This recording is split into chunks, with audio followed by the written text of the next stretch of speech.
and welcome back to New York Comic Con. I'm Clint Gage from CineFix's, and I want to talk about vampires. After all, when you start a YouTube channel about movies, they make you sign a series of complicated documents requiring you to talk about horror films in the month of October. So for this year's legal obligation, we're taking a world tour of some of our favorite spooky subgenres, and our first trip around the globe is going to suck.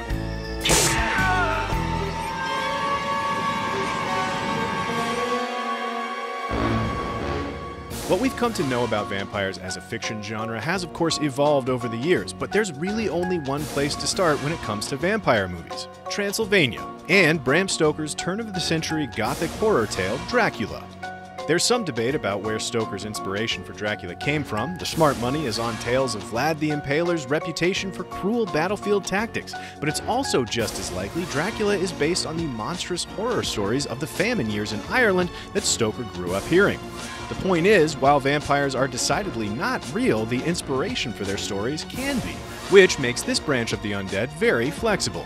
Filmmakers from around the world have taken the formula laid out in Stoker's novel and reshaped it to suit their own themes, and for us, the 5 most important parts of the Dracula equation are as follows. Number 1, and most obvious, vampires drink blood. Number 2, they're immortal and super difficult to kill. Number 3, vampires are intrinsically tied to religion. Number 4, vampire mythology is most effective when rooted in an artist's experience. And number 5, which is just as obvious as number 1, they're usually pretty sexy. So, how have vampire films from around the world taken advantage of this formula? Let's start with the gory stuff. To restate the obvious, blood is literally what keeps vampires going. So any vampire movie is going to need a lot of it. Some films spill the blood with action, like Blade and Robert Rodriguez's From Dusk Till Dawn, or Timur Bekmambetov's Night Watch out of Russia, or Catherine Bigelow's brooding vampire western Near Dark. Other films that are just as violent, although less action-oriented, bring the blood by the bucketful as well, and for this, we're looking to Sweden and 2008's Let the Right One In.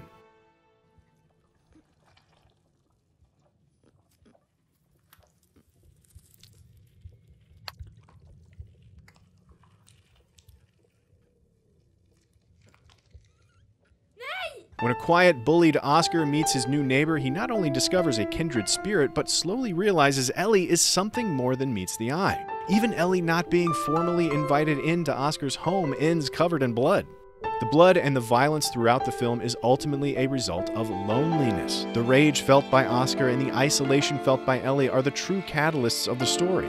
And a lonely vampire is one of our favorite byproducts of Vampire Equation Part 2, immortality.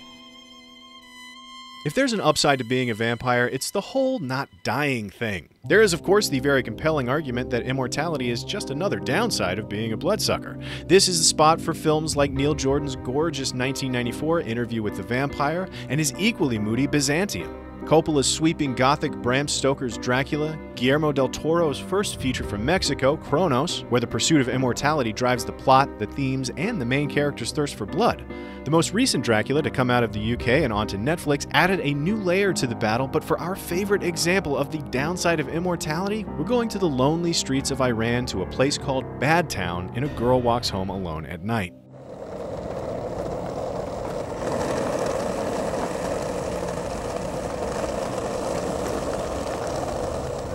In Ana Lily Amirpour's Persian-language feature-length debut, the titular vampire trolling the lonely city's deserted streets is just one of several characters feeding off the town in what plays as a dreamlike, endless Sisyphean loop from which there is no escape.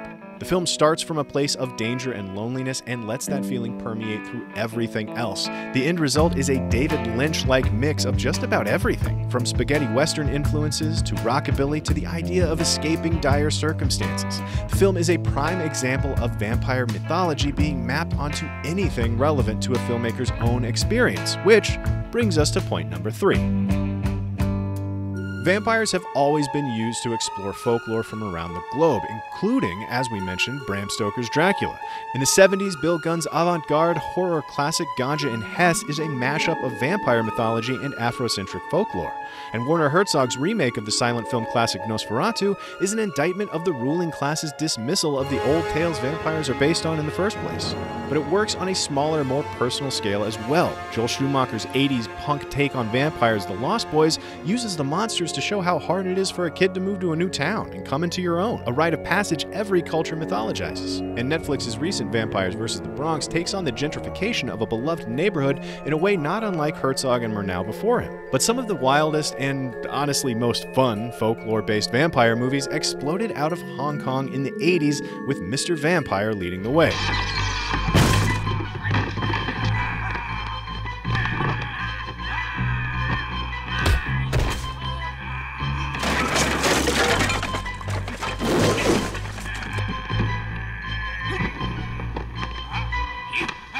Known as hopping vampires, jiangshi are corpses brought back to life by Taoist magic according to Chinese legend. In the 80s, thanks to directors like Ricky Lau and Sammo Hung, these hopping vampires were reanimated and thrust into some amazing martial arts films. Blending comedy, camp, and kung fu with a legend dating back to at least the 17th century, Mr. Vampire is, quite frankly, a blast. It shares some commonalities with Western vampire fiction as well, most notably that the heroic Master Cao, priest of the Taoist supernatural arts, uses his knowledge to not only kick stylized vampire butt, but brings religious artifacts to bear as weapons against the jiangshi, continuing a central conflict for the creatures of the night: vampires versus religion. The cross and holy water have been weapons used in the fight against vampires on screen from the very beginning. From Bela Lugosi's first appearance in Universal's Dracula to Christopher Lee's run in the UK-based Hammer Films Dracula movies. But we also can't talk about global cinema in the 21st century without taking a trip to South Korea, this time to take a look at Park Chan-wook's Thirst. 이 병자를 제해서 해방시키시고 구원해 주시며 자비로이 그 병고를 가볍게 해 주소서. 아멘.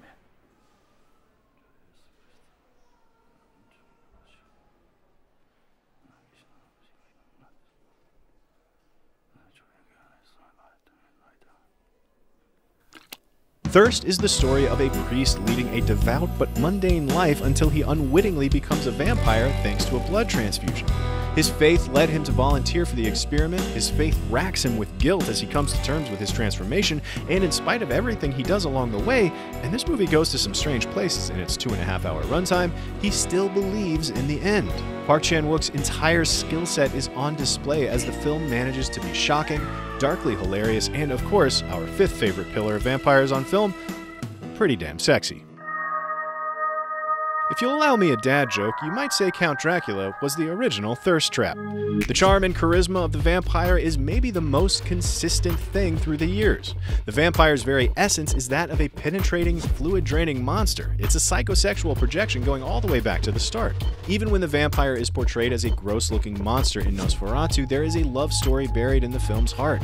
Christopher Lee's run in the UK starting in the late 50s leaned hard into the sensual nature of Dracula and played the character with a sexually charged presence into the 70s. That decade also gave way to a much more overtly erotic brand of vampire. Sapphic vampire films like the Karnstein trilogy, also out of the UK, featured lesbian vampires based on the novel Carmilla, which actually predated Bram Stoker's Dracula by a few decades. Spain's The Blood-Spattered Bride was loosely based on that book as well. While films like the pre-code Dracula's Daughter and France's Blood and Roses predate the 70s explosion of this particular subgenre, for the most art house example, we'll stay in the 70s and in Europe with Daughters of Darkness.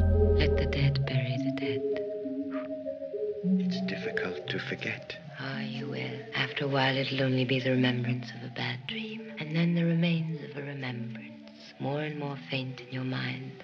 I have seen many a night fall away into an even more endless night. Nights like last night.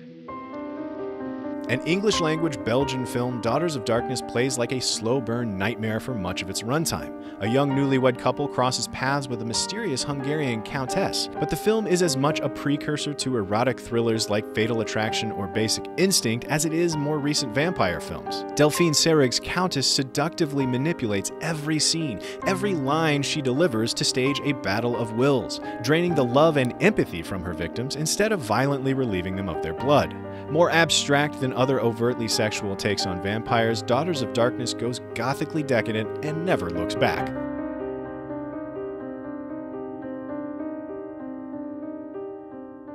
But like any good subgenre, there's room for variables in the equation, space to maneuver and make something that truly fits the Bram Stoker formula, but also becomes something else entirely. This is a subversive lot that includes Canada's own David Cronenberg and his body horror armpit vampire from Rabid, or the revisionist making-of film Shadow of the Vampire. It's Tobe Hooper's space vampires from Life Force and whatever Abraham Lincoln Vampire Hunter was. But mostly, this is a spot for what we do in the shadows. I'm guessing I've come to the end of the road. It was you the whole time.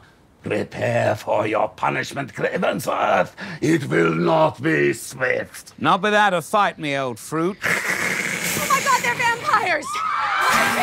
Taking nearly every trope there is, certainly every one we've discussed here, the New Zealand-born What We Do in the Shadows makes fun of them all.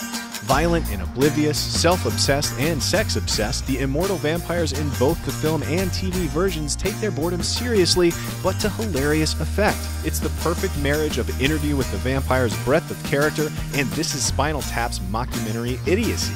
Maybe the most extreme example of how nimble this vampire genre can be. What We Do in the Shadows clearly understands and appreciates over a century's worth of vampire lore and lovingly destroys it all, which is why every vampire on all of What We Do in the Shadows are some of our favorites of all time.